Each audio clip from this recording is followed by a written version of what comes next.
चलिए बढ़ेंगे खबरों में आगे। सियासत की खूबसूरती ही कह लीजिए कि समझने ही नहीं देती कि सियासत हमको सच्चाई। कभी चेहरा नहीं मिलता, कभी दर्पण नहीं मिलता। बीते 8 महीने में सनातन पर शोर मचा है, जमकर विरोध किया गया। बिहार के शिक्षा मंत्री के पदचिन्हों पर चलते हुए स्वामी प्रसाद मौर्य ने सनातन विरोध के मॉडल को चुनावी जीत का मंत्र माना और इसलिए उनकी भाषा शैली में सनातन परंपरा का विरोध और हिंदू धर्म को कोई धर्म न मानना दरअसल सियासत का तकाजा है। लेकिन सवाल है कि क्या सनातन पर बार लगा पाएगा चुनावी नैया पार?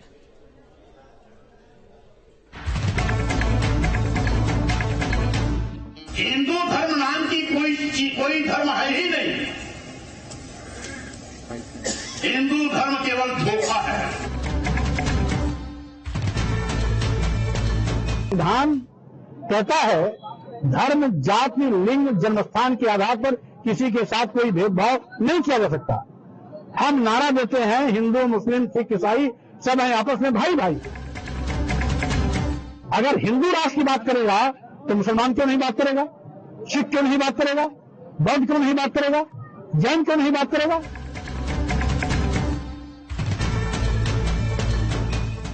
हिंदू राष्ट्र की बात करने वाले लोग देश के दुश्मन हैं। बहुत पहले हिंदू राष्ट्र की बात हिंदू महासभा ने किया था। हिंदू महासभा ने किया था, जिसके राष्ट्रीय अध्यक्ष सावरकर भी रहे, वीर सावरकर भी रहे। उन्होंने किया था तो भारत और पाकिस्तान बन गया।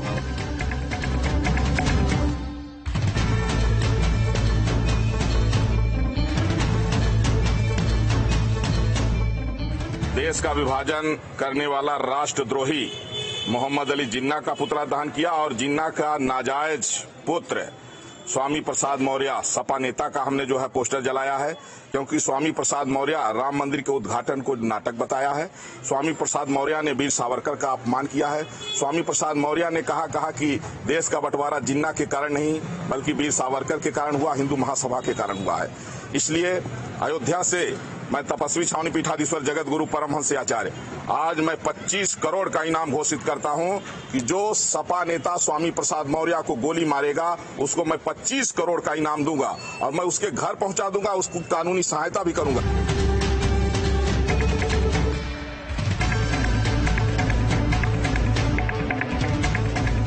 प्रसाद मौर्य जी ने जिस प्रकार की वो बयानबाजी करते हैं, उन्होंने अभी पीछे हमारे धार्मिक ग्रंथ, करोड़ों लोगों की आस्था से जुड़े विषय रामायण के बारे में उन्होंने अनावश्यक टिप्पणी की। हमारे मठ मंदिरों के प्रति उन्होंने किस प्रकार से नकारात्मक बातें कही हैं, आपत्तिजनक बातें कही।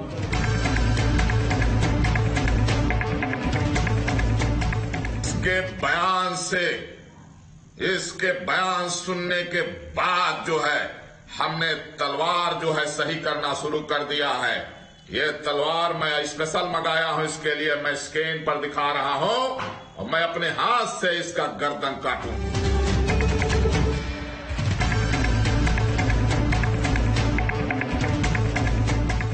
पर इसी तरह इसकी हरकत बनी रही तो अयोध्या से मैं तपस्वी छावनी पीठाधीश्वर जगत गुरु परमहंस आचार्य मैं चैलेंज करता हूं कि जहां कहीं भी होगा वहां से मैं इसको उठा लूंगा और इसका फिर मैं चौराहे पर खड़ा करके इसका सर कलम कर दूंगा।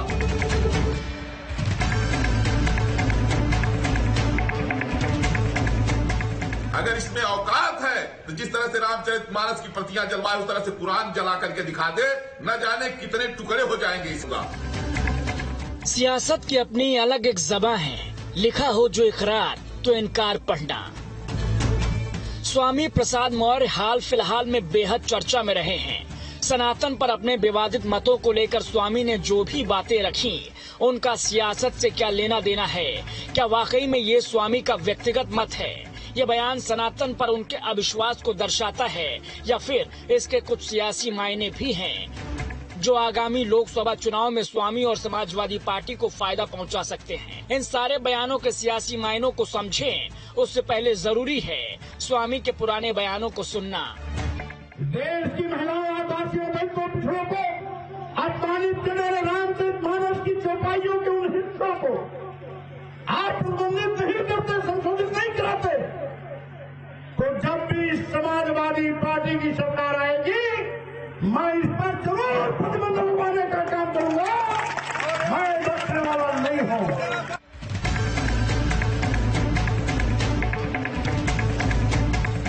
देखिए, रामचरितमानस का विरोध नहीं है। हम सभी धर्मों का सम्मान करते हैं, लेकिन धर्म की आड़ में रामचरितमानस की कुछ चौपाइयों के अंश से, जिससे देश की महिलाएं, आदिवासी, दलित, पिछड़े, सामाजिक सरोकारों के अवसरों पर रोजाना अपमानित होते हैं, उनको संशोधित किया जाए या प्रतिबंधित किया जाए। ये हमारी जो मांग है आगे भी चलती रहेगी।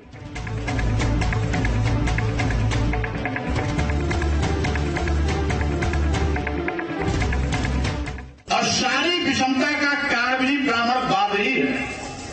हिंदू धर्म नाम की कोई धर्म है ही नहीं। हिंदू धर्म केवल धोखा है।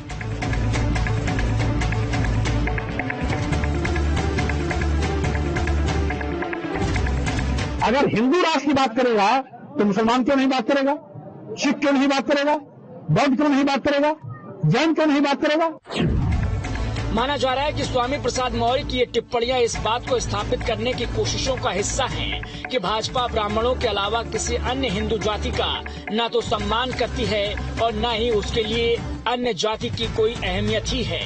जानकार मानते हैं कि पिछले चुनावों में बीजेपी की जीत की सबसे बड़ी वजह हिंदुत्व रहा है, जिसके नाम पर वो हिंदू वोट बैंक को मजबूत करने में कामयाब रही है। इस तरह के बयानों का मकसद पिछड़ों और दलितों को ये याद दिलाना है कि हिंदू धर्म सभी जातियों को समायोजित नहीं करता है और इस प्रकार इन वोटों से फिर से ओबीसी, दलितों और उनकी उपजातियों को अलग कर उन्हें अल्पसंख्यक वोटों के साथ लाना है।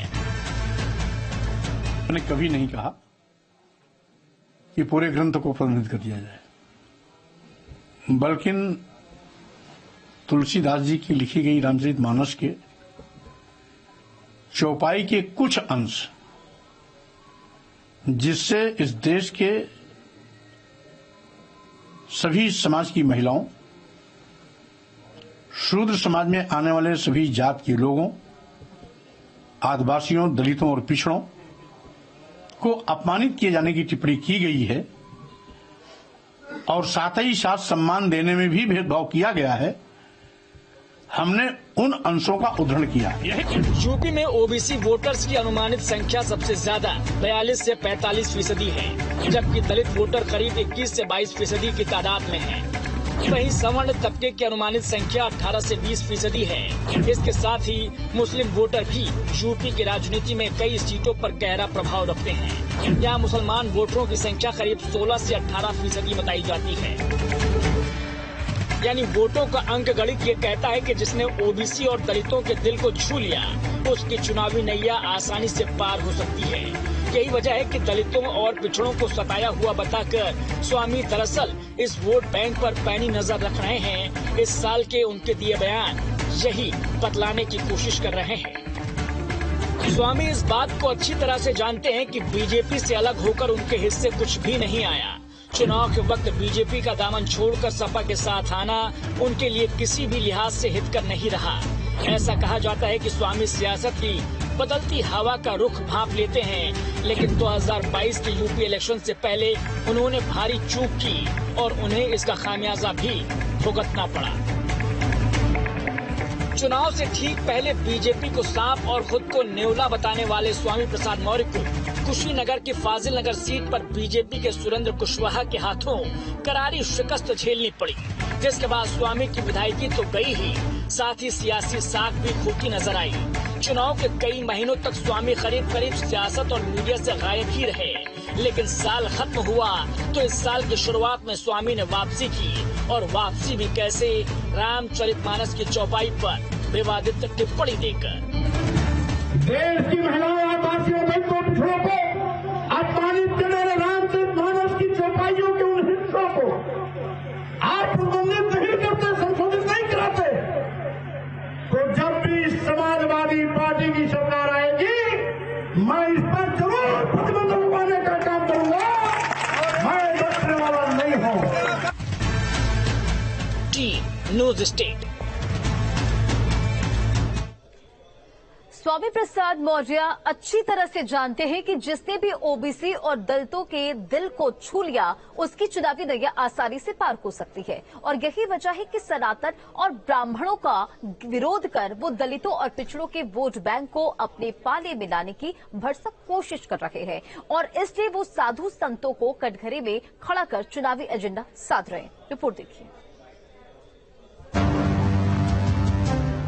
देश की महिलाओं आदिवासियों दलितों पिछड़ों को अपमानित करने वाले रामचरित मानस की चौपाइयों के उन हिस्सों को आप प्रतिबंधित नहीं करते, संशोधित नहीं कराते, तो जब भी समाजवादी पार्टी की सरकार आएगी मैं इस पर जरूर प्रतिबंध लगाने का काम करूंगा।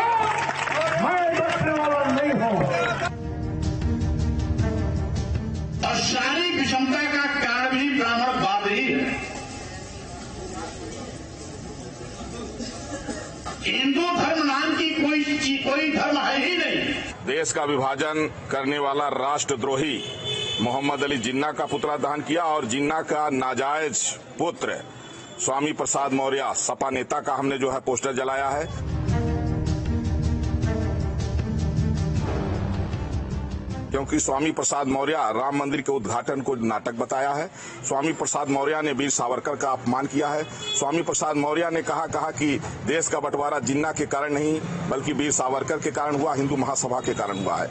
इसलिए अयोध्या से मैं तपस्वी छावनी पीठाधीश्वर जगत गुरु परमहंस आचार्य आज मैं 25 करोड़ का इनाम घोषित करता हूं कि जो सपा नेता स्वामी प्रसाद मौर्य को गोली मारेगा उसको मैं 25 करोड़ का इनाम दूंगा और मैं उसके घर पहुंचा दूंगा, उसको कानूनी सहायता भी करूंगा।